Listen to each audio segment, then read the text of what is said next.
लगातार महिलाओं संग अपराध बढ़ रहे पश्चिम बंगाल में। अब बात करते हैं संदेश खाली की। संदेश खाली में टीएमसी नेता के अत्याचार से पीड़ित महिलाओं का आक्रोश देखने को मिला और यहां पर सड़क पर महिलाएं उतरी। महिलाओं ने ममता सरकार के खिलाफ जमकर विरोध प्रदर्शन किया, नारेबाजी की और पुलिस के खिलाफ नारे लगाए। देखिए खास रिपोर्ट। और इस बीच एक और ये बड़ी अपडेट आ रही है संदेश खाली से जुड़ी। संदेश खाली पहुंचे एनएचआरसी की टीम। ये बड़ा अपडेट सामने आया है, पीड़िताओं से बात कर रही है एनएचआरसी की टीम। संदेश खाली पहुंच चुकी है एनएचआरसी की टीम क्योंकि नोटिस दिया गया था और अब पीड़िताओं से बातचीत कर रही है। ये संदेश खाली पहुंची है एनएचआरसी की टीम जो लगातार जांच पड़ताल में अब आगे जुटेगी। हालांकि अब पीड़िताओं से बात करने के लिए पहुंची है। लगातार ये देखा जा रहा है कि महिलाएं विरोध प्रदर्शन कर रही है ममता सरकार के खिलाफ और दूसरी तरफ शाहजहां शेख के खिलाफ जो आरोप लगे हैं उसको लेकर गिरफ्तारी की मांग भी की जा रही है। और अब ये फिलहाल तस्वीर हम आपको दिखा रहे हैं, एनएचआरसी की टीम पहुंच चुकी है यहां पर। अब पीड़ित महिलाओं से बातचीत कर रही है एनएचआरसी की टीम। तो कल भी संदेश खाली गई थी एनएचआरसी की टीम और पीड़िताओं और परिवार से बातचीत लगातार जारी है। तो बिल्कुल सीधा आप चलेंगे, आपको ले चलेंगे ग्राउंड जीरो पर। हमारे सहयोगी मीनाक्षी इस वक्त जुड़ी हुई है। मीनाक्षी, मानवाधिकार की टीम आज एक बार फिर से संदेश खाली पहुंची और यह तय है जिस तरह से संदेश खाली में हर एक शख्स के अधिकारों का हनन किया गया, अब उस पर परत दर परत पर्दा हटने की तैयारी और लगातार वो सिलसिला जारी है जिससे हर एक सच सामने आ सके। मीनाक्षी,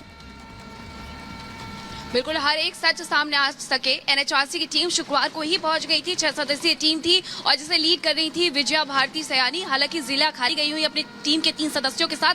आगे जो टीम जा रही है हम उन्हें ही फॉलो कर रहे हैं वैभव। ये टीम, इसमें भी 3 सदस्य मौजूद है क्योंकि ये 6 सदस्यीय टीम थी और ये आगे को बढ़ रही है। कल की अगर हम बात करें तो कल इन्होंने पीड़िता जो पीड़ित महिलाएं थी उनसे बातचीत की थी, उनसे मुलाकात की थी और इसी के साथ ये भी जानकारी मिली कि उन 6 लोगों से भी बातचीत की थी इस टीम ने एनएचआरसी की, जिन लोगों को कथित तौर पर टीएमसी के नेताओं द्वारा पीटा गया था। हमने हालांकि एनएचआरसी की टीम से बात करने की कोशिश की लेकिन एनएचआरसी ने बात नहीं की है। जिला खाली में जरूर विजया भारती मौजूद है, वहां पर भी वो पीड़िताओं से मिल रही है क्योंकि आसपास संदेश खाली के जो कई गांव हैं वो सभी शिकायत कर रहे हैं अब कि उन्हें यहाँ पर उनकी जो जमीन है वो हड़पी गई है, उसके साथ उनके साथ अत्याचार किया गया है। वो अपने आप को पीड़ित बता रहे हैं। हालांकि टीएमसी का जो रुख है वो बहुत साफ यहाँ पर नजर आता है। टीएमसी का साफ तौर पर यह कहना है कि ये महिलाएं बाहर से आई हुई है जो कि घूंघट डाल करके यहाँ बैठी हुई हैं, प्रदर्शन कर रही हैं, लेकिन वो महिलाएं साफ तौर पर अपना जो आईडी कार्ड है वो लेकर के बैठी हुई हैं। वो ये कह रही है कि अगर हम बाहर के हैं तो आप हमारी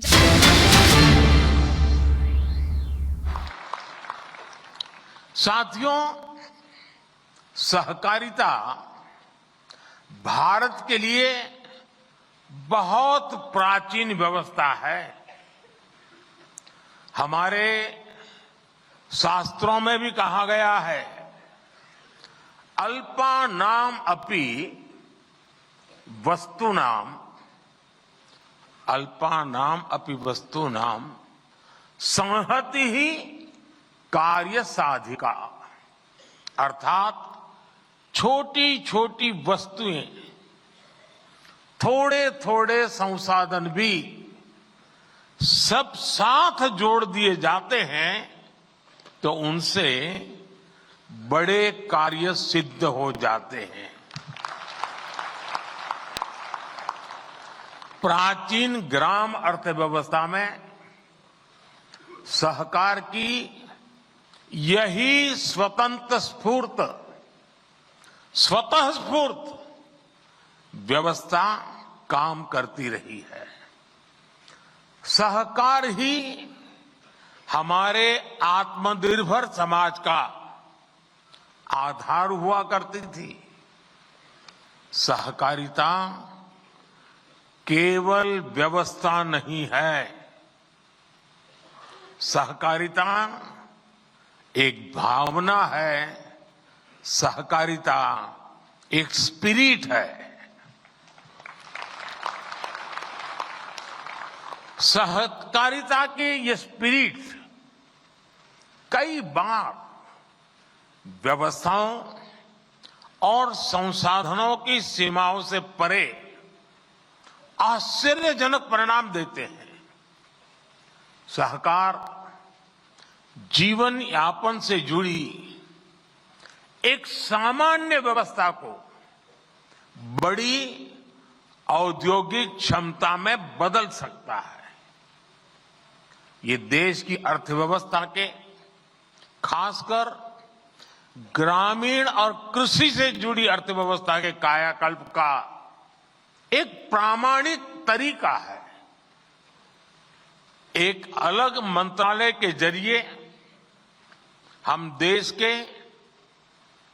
इस सामर्थ्य को और कृषि क्षेत्र की बिखरी हुई इस ताकत को ही एकत्र करने का भी ये भगीरथ प्रयास है। किसान उत्पाद संघ एफपीओ का एक बहुत ही महत्वपूर्ण उदाहरण हमारे सामने है। एफपीओ के माध्यम से आज गांव के छोटे किसान भी उद्यमी बन रहे हैं, अपने उत्पादों को विदेशों तक निर्यात कर रहे हैं। हमने देश में 10,000 एफपीओ बनाने का लक्ष्य रखा था। एक अलग सहकारिता मंत्रालय होने के उसका नतीजा ये है कि देश में 8,000 एफपीओ का गठन ऑलरेडी हो चुका है, कार्यरत हो चुके हैं। कई एफपीओ की सक्सेस स्टोरी की चर्चा आज देश के बाहर भी हो रही है। इसी तरह एक और संतोषजनक बदलाव ये आया है कि सहकारिता का लाभ अब पशुपालकों और मछली पालकों तक भी पहुंच रहा है। मछली पालन में आज 25,000 से ज्यादा सहकारी इकाइयां काम कर रही हैं। आने वाले 5 वर्षों में सरकार का लक्ष्य 2 लाख सहकारी समितियां बनाने का है और इनमें एक बड़ी संख्या फिशरीज सेक्टर की सहकारी समितियों की भी होने जा रही है। साथियों, सहकारिता की ताकत क्या होती है, गुजरात में मुख्यमंत्री के रूप में मैंने इस ताकत को अनुभव किया है। गुजरात में अमूल की सफलता की गाथा आज पूरी दुनिया जानती है। हम सब दुनिया भर के बाजार में पहुंच चुके लिज्जत पापड़ के बारे में भी जानते हैं। इन सभी आंदोलनों को मुख्य रूप से देश की महिलाओं ने ही लीड किया है। आज देश में भी डेयरी और कृषि में सहकार से किसान जुड़े हैं। उनमें करोड़ों की संख्या में महिलाएं ही है। महिलाओं के इसी सामर्थ्य को देखते हुए सरकार ने भी सहकार से जुड़ी नीतियों में उन्हें प्राथमिकता दी है। आप जानते हैं कि हाल में ही multi state cooperative society act में सुधार लाया गया है। इसके तहत मल्टी स्टेट कोऑपरेटिव सोसाइटी के बोर्ड में महिला डायरेक्टर्स होना अनिवार्य कर दिया गया है। हमारे देश में संसद में अगर नारी शक्ति वंदन अधिनियम पास होता है तो बहुत चर्चा होती है, लेकिन ये उतनी ही ताकत वाला बड़ा महत्वपूर्ण कानून हमने बनाया है, लेकिन बहुत कम लोग उसकी चर्चा करते हैं। साथियों, सहकारिता किसान की व्यक्तिगत समस्याओं का कैसे सामूहिक शक्ति से समाधान करती है, भंडारण भी इसका एक बड़ा उदाहरण है। हमारे यहां भंडारण से जुड़े इंफ्रास्ट्रक्चर के अभाव में किसानों को बहुत नुकसान उठाना पड़ता था। पिछली सरकारों ने कभी इस जरूरत पर उतना ध्यान ही नहीं दिया, लेकिन आज सहकारी समितियों के जरिए इस समस्या का हल किया जा रहा है। दुनिया की, ये अपने आप में बहुत बड़ी बात है, दुनिया की सबसे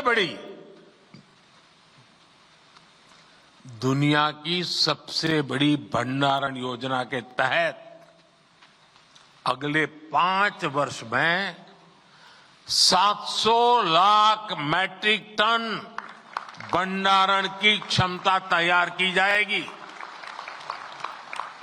इस अभियान में 1.25 लाख करोड़ रुपए से ज्यादा का खर्च आएगा।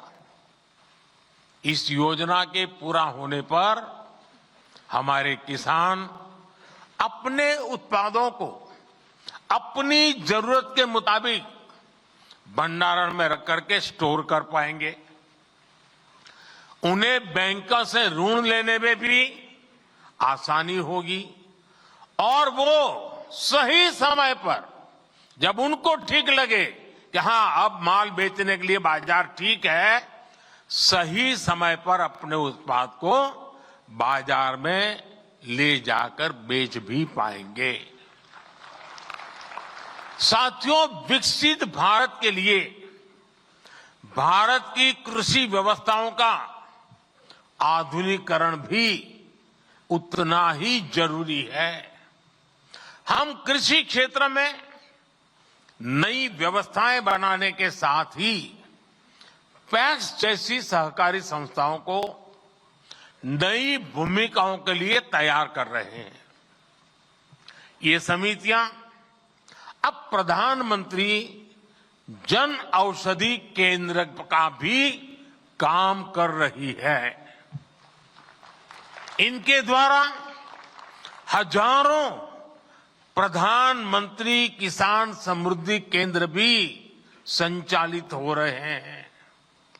हमने सहकारी समितियों को पेट्रोल और डीजल के रिटेल आउटलेट में भी बदला है। कई समितियां पर एलपीजी सिलेंडर भी मिलने लगे हैं। कई गांवों में पैक्स पानी समितियों की भूमिका भी निभा रही है। यानी पैक्स की ऋण समितियों की उपयोगिता भी बढ़ रही है, उनकी आय के साधन भी बढ़ रहे हैं। यही नहीं, सहकारी समितियां अब कॉमन सर्विस सेंटर के तौर पर गांवों में सैकड़ों सरकारी सुविधाएं भी दे रही है। अब कंप्यूटर के जरिए ये समितियां टेक्नोलॉजी और डिजिटल इंडिया से जुड़े अवसरों को और बड़े स्तर पर किसानों तक पहुंचाएगी। इससे ग्रामीण क्षेत्र में युवाओं के लिए रोजगार के नए अवसर भी बनेंगे। साथियों, विकसित भारत के संकल्प की सिद्धि, इसके लिए मैं आप सभी की भूमिका, सहकारी संस्थाओं की भूमिका का महत्व बहुत ज्यादा है, इस बात को समझता हूं। इसलिए आप सभी से मेरी अपेक्षा भी कुछ ज्यादा है। और आखिरकार अपेक्षा तो उन्हीं से होती है जो करते हैं। जो नहीं करते उनसे अपेक्षा कौन करेगा?